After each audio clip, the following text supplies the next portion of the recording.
Okay, we have chapter 22 here.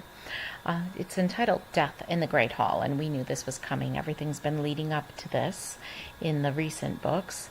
And governing this book is the idea of eye for an eye, tooth for a tooth, lex talionis. Odysseus has a plan that does not involve mercy in any way, shape, or form. We see this very clearly in how he wipes out all the suitors, Melanthius, who was the evil goatherd, and the servant girls, those who have been sleeping around with all the suitors in his absence and have been disrespectful to Telemachus and Penelope. If you're observant, you'll also see that when you look at these lines on the page, they go further across the page. If you turn all the way back in your book to page 1, you're going to see that these lines, as they go across the page, are shorter in length. And this is because Homer is using what is called a heroic line here. It's longer. It's as if you're trying to fill in more information about the hero, the person that you're describing. So visually, it looks different. Just from the title of this book, you know what it's going to be about. The one thing that's going to keep us reading is we don't know yet how Odysseus is going to kill all the suitors. Remember, we sat there and we counted them up. It's like 116 against these 4 good guys. Also remember that a lot of different epithets have been applied to Odysseus. He's been called a strategist, a tactician, the canniest of men, and many other things along the way. Now he is called the wiliest fighter of the islands. And so, wily, if you think Wile E. Coyote, you think about somebody who's in a tough spot yet manages to get out every time. So he jumps right into the fight. There's no warning. None is needed because this is eye for an eye, tooth for a tooth. And he's not going to show any mercy. Now, shrugging off his rags, the wiliest fighter of the islands leapt and stood on the broad doorsill, his own bow in his hand. He poured out at his feet a rain of arrows from the quiver and spoke to the crowd. So he shakes them out of the quiver so that they're all there. He can just grab them one at a time. Should make this death that he's going to bring faster. So much for that. Your clean-cut game is over. Now watch me hit a target that no man has hit before. If I can make this shot, help me, Apollo. He drew to his fist the cruel head of an arrow for Antinous, just as the young man leaned to lift his beautiful drinking cup, embossed, two-handled, golden. The cup was in his fingers. The wine was even at his lips, and did he dream of death?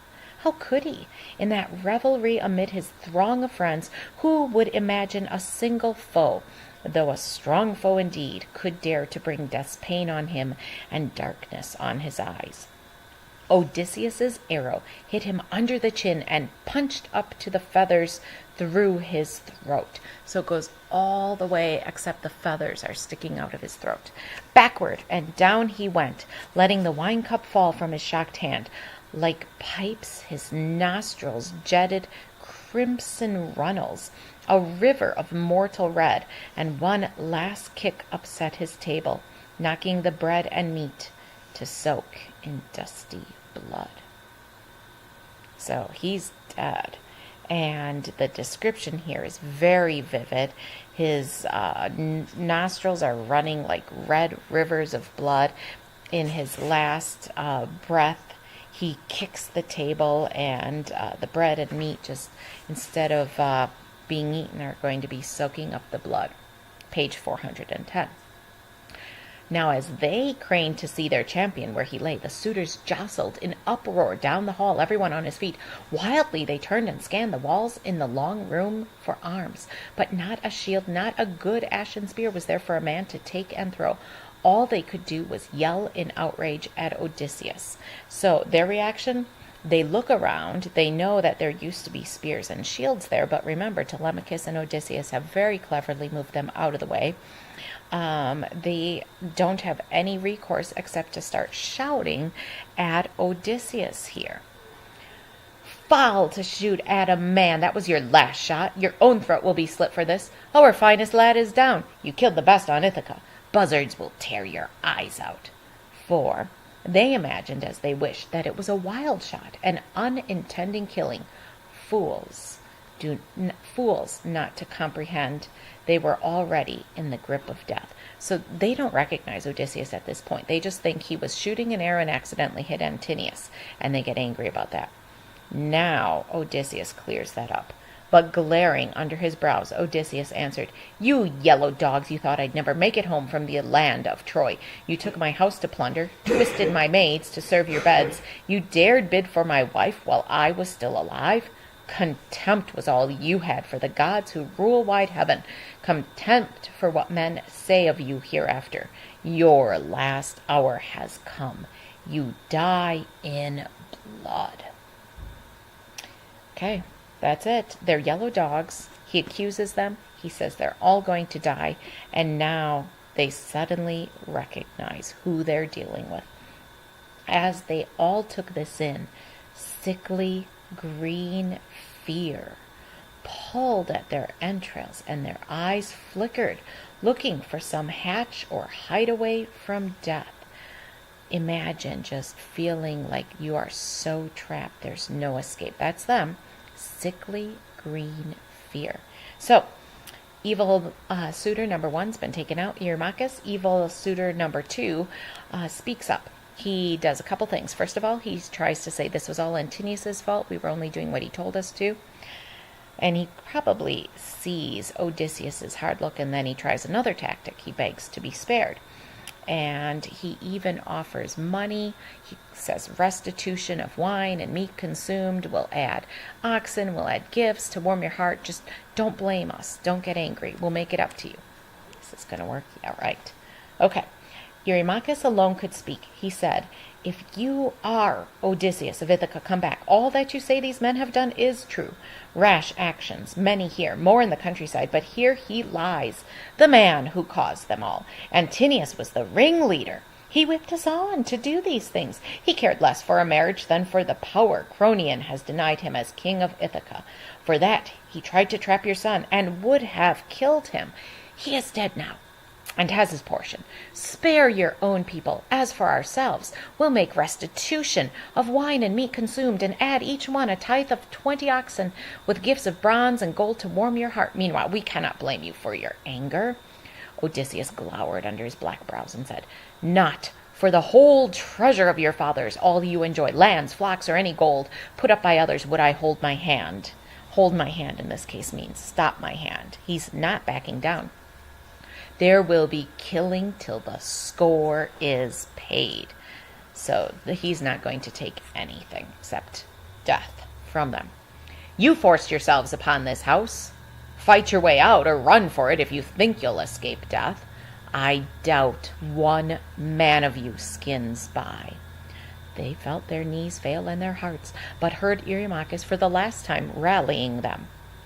"Friends," he said, "the man is implacable. Now that he's got his hands on bow and quiver, he'll shoot from the big door stone there until he kills us to the last man. Fight, I say! Let's remember the joy of it. Swords out. Hold up your tables to deflect his arrows. After me, everyone. Rush him where he stands. If we can budge him from the door, if we can pass into the town, we'll call out men to chase him. This fellow with his bow will shoot no more."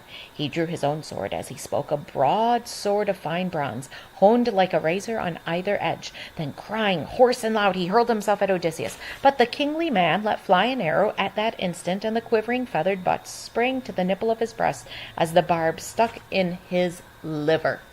The bright broadsword clanged down. He lurched and fell aside, pitching across his table. His cup, his bread and meat, were spilt and scattered far and wide, and his head slammed on the ground. So, evil suitor number 2, Eurymachus, is dead. Notice that twice now Homer has referred to the food that these suitors were about to eat, the wine and the bread, as being spilt.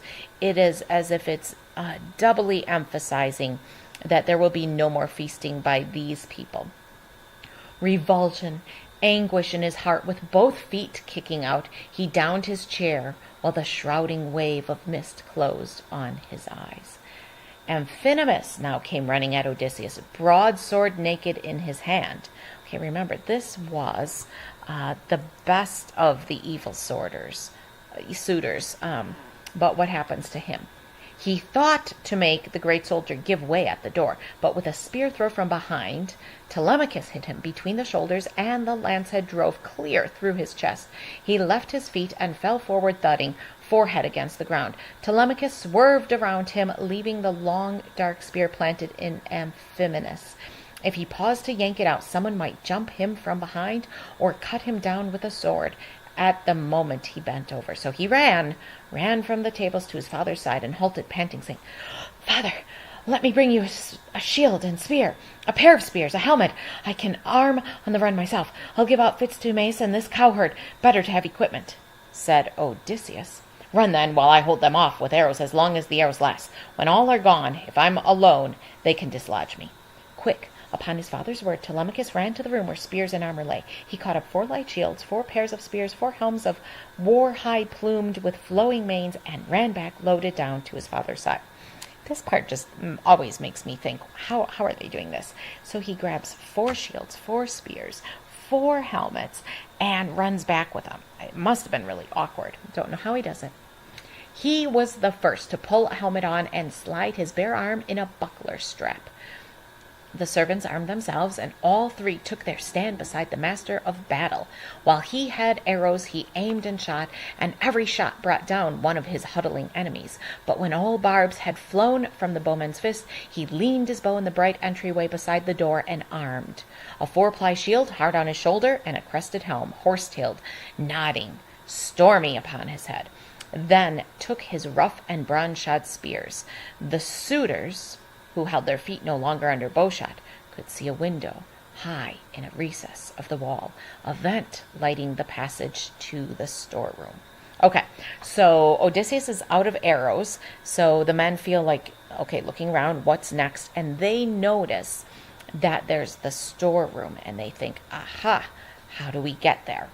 So, what do they decide? This passage had one entry with a door at the edge of the great hall's threshold, just outside. Odysseus told the swineherd to stand over and guard this door and passage. As he did so, a suitor named Agelaus asked the others, "Who will get a leg up on that window and run to alarm the town? One sharp attack and this fellow will never shoot again." His answer came from the goatherd Melanthius. "No chance, my lord. The exit into the courtyard is too near them, too narrow. One good man could hold that portal against a crowd. No, let me scale the wall and bring your arms out of the storage chamber. Odysseus and his son put them indoors. I'm sure of it, not outside." Okay, so the suitors first think, let's get into town and get people to come and help us. But Melanthius says there's no chance for them to get past Odysseus through that doorway. So it's better if they go to the storeroom and get some weapons out of that storeroom and then fight their way out. So again, this is Melanthius who comes up with this idea. What a turncoat. And his description is not very positive here by Homer. The goatish goatherd clambered up the wall, toes in the chinks, and slipped through to the storeroom. 12 light shields, 12 spears he took, and 12 thick-crested helms, and handed all down quickly to the suitors. Odysseus, when he saw his adversaries, girded and capped in long spears in their hands, shaken at him, felt his knees go slack, his heart sink, for the fight was turning grim. Okay, 4 against 116 is one thing, but at least if you've got the only weapons, it's not so bad. But now that Melanthius has helped the suitors to get the weapons, they're in trouble. He spoke rapidly to his son. "Telemachus, one of the serving women is tipping the scales against us in this fight, or maybe Melanthius." But sharp and clear, Telemachus said, "It is my own fault, father. Mine alone. The storeroom door, I left it wide open. They were more alert than I. Eumaeus, go and lock that door, and bring back word if a woman is doing this, or Melanthius, Dolius' son. More likely he." Even as they conferred, Melanthius entered the storeroom for his second load, and the swineherd at the passage entry saw him. He cried out to his lord, "Son of Laertes, Odysseus, master mariner and soldier, there he goes, the monkey as we thought. There he goes into the storeroom. Let me hear your will. Put a spear through him? I hope I am the stronger, or drag him here to pay for his foul tricks against your house." Odysseus said, Telemachus, and I will keep these gentlemen in hall for all their urge to leave. You two, go throw him into the storeroom, wrench his arms and legs behind him, lash his hands and feet up to a plank, and hoist him to the roof beams. Let him live on there, suffering at his leisure. So they're going to torture Melanthius for what he's done, and that seems to be okay. That fits in with this eye for an eye, tooth for a tooth. The two men heard him with appreciation and ducked into the passage. They can't wait to do this to Melanthius. Melanthius, rummaging in the chamber, could not hear them as they came up, nor could he see them freeze like posts on either side the door.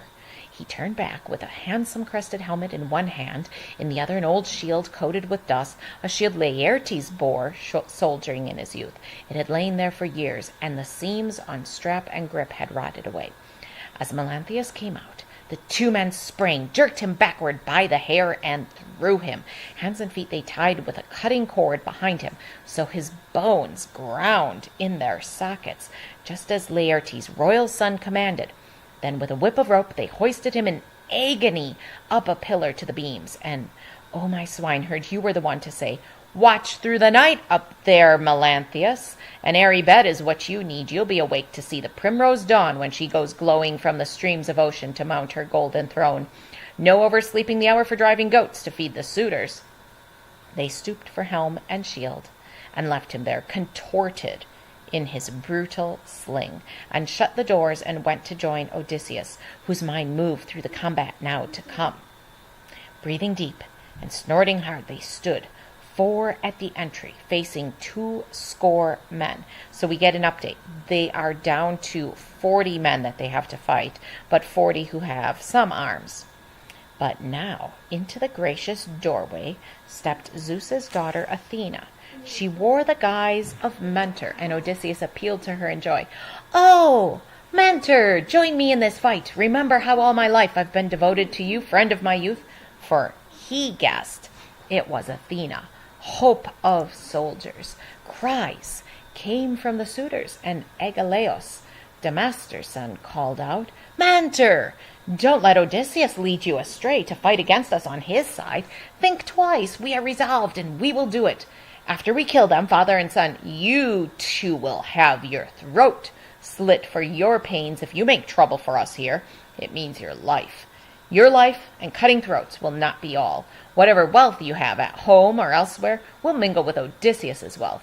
Your sons will be turned out, your wife and daughters banished from the town of Ithaca." So the suitors really are threatening Athena. Little do they know this is a goddess, but evil intentions to cut throats, to take all the wealth, to do terrible things to the wife and daughters. So Athena is angered by this. Athena's anger grew like a storm wind as he spoke until she flashed out at Odysseus. "Ah, what a falling off! Where is your valor? Where is the iron hand that fought at Troy for Helen, pearl of kings? No respite in 9 years of war. How many foes your hand brought down in bloody play of spears? What stratagem but yours took Priam's town? How is it now that on your own doorsill, before the harriers of your wife, you curse your luck not to be stronger?" So she gives Odysseus a pep talk, basically saying, you fought at Troy and you can't fight in your own household? Come on, Odysseus, get with it. "Come here, cousin, stand by me and you'll see action. In the enemy's teeth, learn how Mentor, son of Alcimus, repays fair dealing." For all her fighting words, she gave no overpowering aid. Not yet. So Athena doesn't help at this point in time. Instead, she just says the encouraging words and says she will fight. What? I don't know. When I'm done with my video. Okay. So not yet. That's crucial because we also know that she is going to help. Father and son must prove their mettle still. Aha. So we see why she doesn't help. Because she wants Odysseus and Telemachus to have a chance to prove themselves without the goddess's help. Into the smoky air under the roof, the goddess merely darted to perch on a blackened beam. No figure to be seen now, but a swallow. So in disguise yet again, swallow. Command of the suitors had fallen to Agelaus. With him were Eurynomus, Amphimedon, Demoptolemus, Pysandros, Polybus, the best of the lot, who stood to fight for their lives after the streaking arrows downed the rest. Agelaus rallied them with his plan of battle. Friends, our killer has come to the end of his rope, and much good Mentor did him, that blowhard dropping in. Look, only 4 are left to fight. In the light there at the door. No scattering of shots, men. No throwing away good spears. We 6 will aim a volley at Odysseus alone, and may Zeus grant us the glory of a hit. If he goes down, the others are no problem. At his command, then, ho! They all let fly as one man. But Athena spoiled their shots. Whew, good for her. One hit the doorpost of the hall, another stuck in the door's thick timbering, still others rang on the stone wall, shivering halves of ash. Seeing his men unscathed, royal Odysseus gave the word for action. Now, I say, friends, the time is overdue to let them have it. Battle's spoil they want from our dead bodies to add to all they plundered here before. Taking aim over the steadied lance heads, they all let fly together. Odysseus killed Demoptolemus, Telemachus killed Euryades, the swineherd Elatos, and Pysandros went down before the cowherd. Okay, so 4 more down. As these lay dying, biting the central floor, their friends gave way and broke for the inner wall. The 4 attackers followed up with a rush to take spears from the fallen men. Reforming, the suitors threw again with all their strength, but Athena turned their shots, or all but 2. One hit a doorpost in the hall, another stuck in the door's thick timbering, still others rang on the stone wall, shivering halves of ash. Amphimedon's point bloodied Telemachus's wrist, a superficial wound, and Ctesippus's long spear passing over Eumaeus' shield grazed his shoulder, hurtled on, and fell. No matter. With Odysseus the great soldier, the wounded threw again. And Odysseus, raider of cities, struck Eurydamas down. Telemachus hit Amphimedon, and the swineherd shot killed Polybus. But Ctesippus, who had last evening thrown a cow's hoof at Odysseus, got the cowherd's heavy cast full in the chest, and dying heard him say, "You arrogant, joking bastard! Clown will you like a fool and parade your wit? Leave jesting to the gods who do it better. This will repay your cow's foot courtesy to a great wanderer come home." So we skipped a part where Ctesippus threw this cow hoof at Odysseus and hit him. And now, ironically, a cowherd, Philetus, who's a good guy, gets him and just kind of says he's paid back. And there's some irony there since he threw a cow's hoof and it's the cowherder who gets him. Anyway, Homer likes his little jokes. The master of the black herds had answered Ctesippus. Odysseus, lunging at close quarters, put a spear through Agelaus, Damastor's son. Telemachus hit Leocritus from behind and pierced him, kidney to diaphragm. Speared off his feet, he fell face downward on the ground. Yeah, this is kind of graphic. At this moment, that unmanning thundercloud, the Aegis, Athena's shield, took form aloft in the great hall. Okay, so Athena has this famous shield, and it's frightening. And so when they see it, they're all like, "Oh, what next?" So the suitors, mad with fear at her great sign, stampeded like cattle, like stung cattle, by a river, when the dread shimmering gadfly strikes in summer, in the flowering season, in the long-drawn days.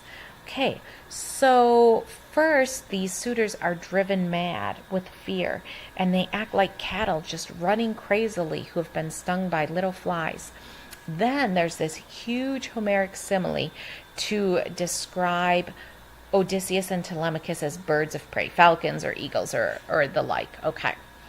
After them, the attackers wheeled as terrible as falcons from eyries in the mountains, veering over and diving down with talons wide, unsheathed on flights of birds, who cower down the sky in shoots and burst along the valley. But the pouncing falcons rip their prey, no frantic wing avails, and farmers love to watch those beaked hunters.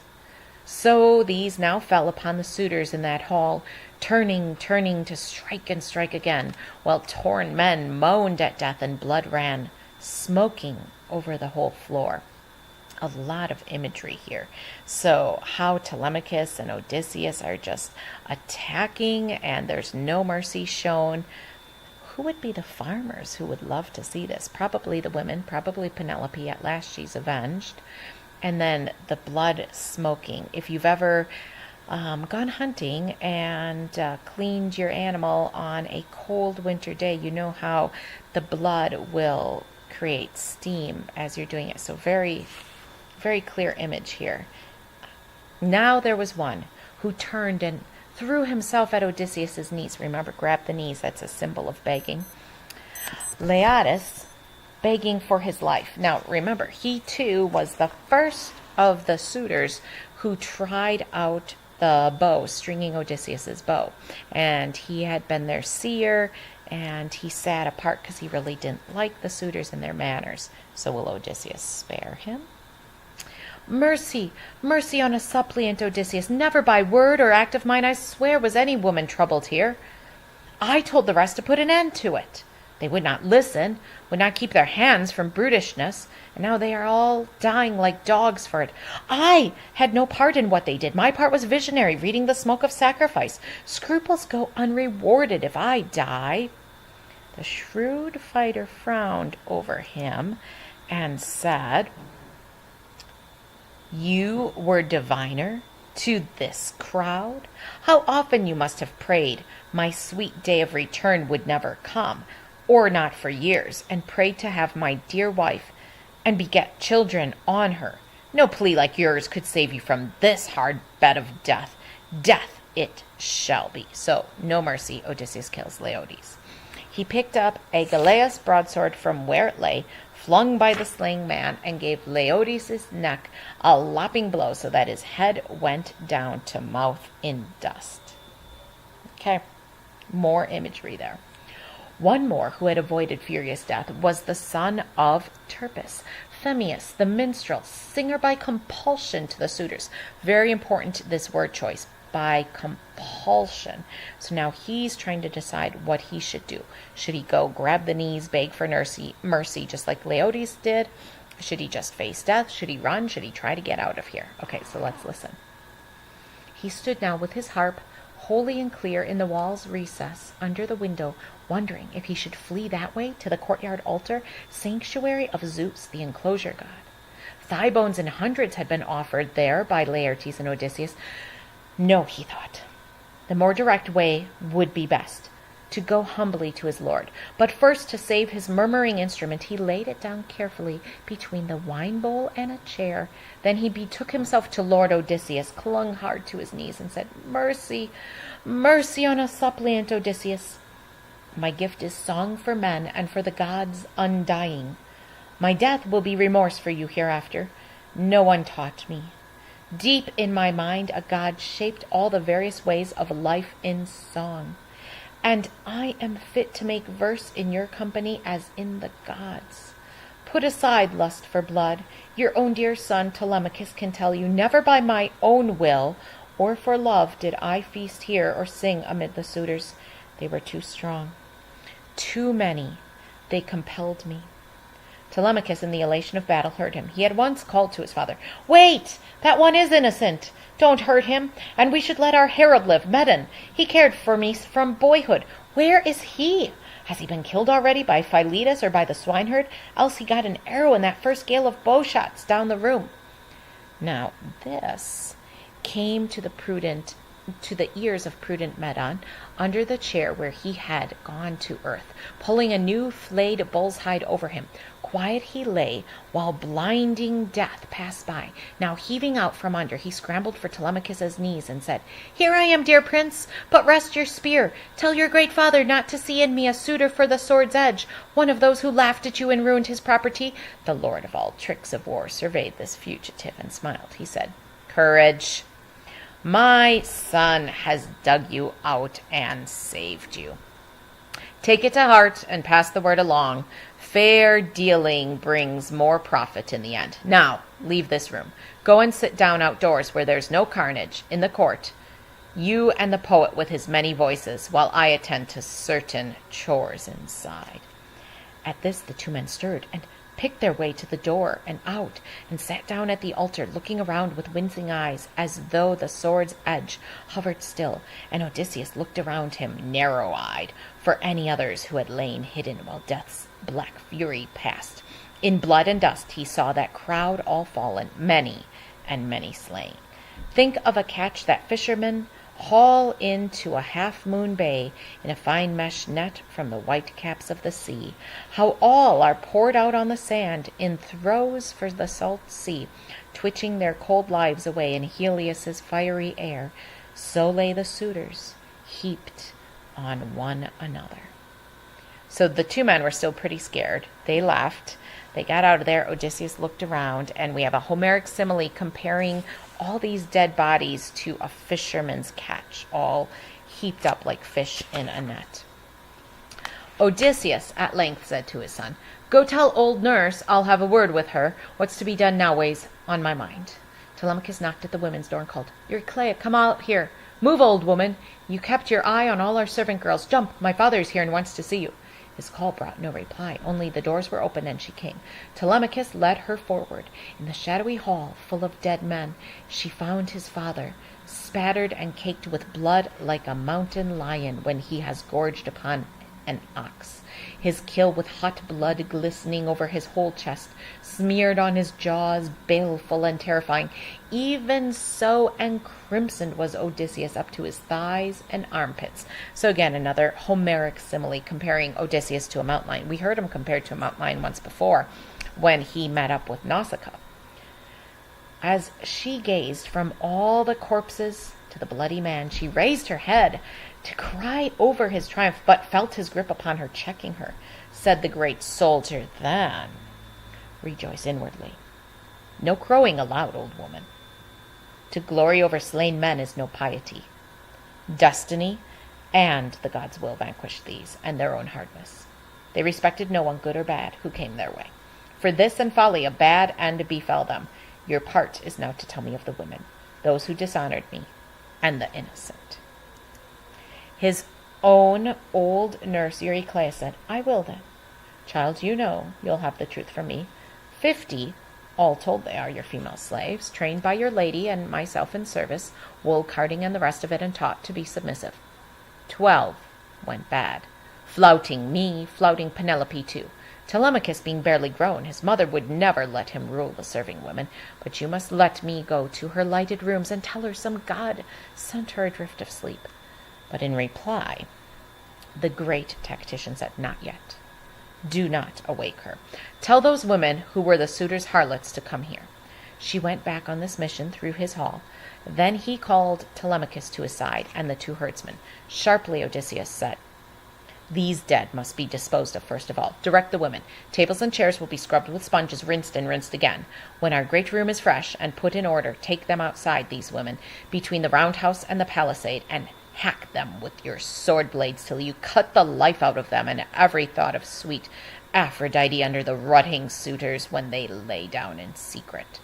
So these 12 bad serving women are going to have to clean the whole place up, and then Telemachus and Philetus and Eumaeus are supposed to just chop them into pieces with their swords until they die. Not a very nice way to go either. As he spoke, here came the women in a bunch, all wailing, soft tears on their cheeks. They fell to work to lug the corpses out into the courtyard under the gateway, propping one against another as Odysseus ordered, for he himself stood over them. Think about it. These 12 women have to move 116-ish bodies. That sounds like a lot of work. In fear, these women bore the cold weight of the dead. The next thing was to scrub off chairs and tables and rinse them down.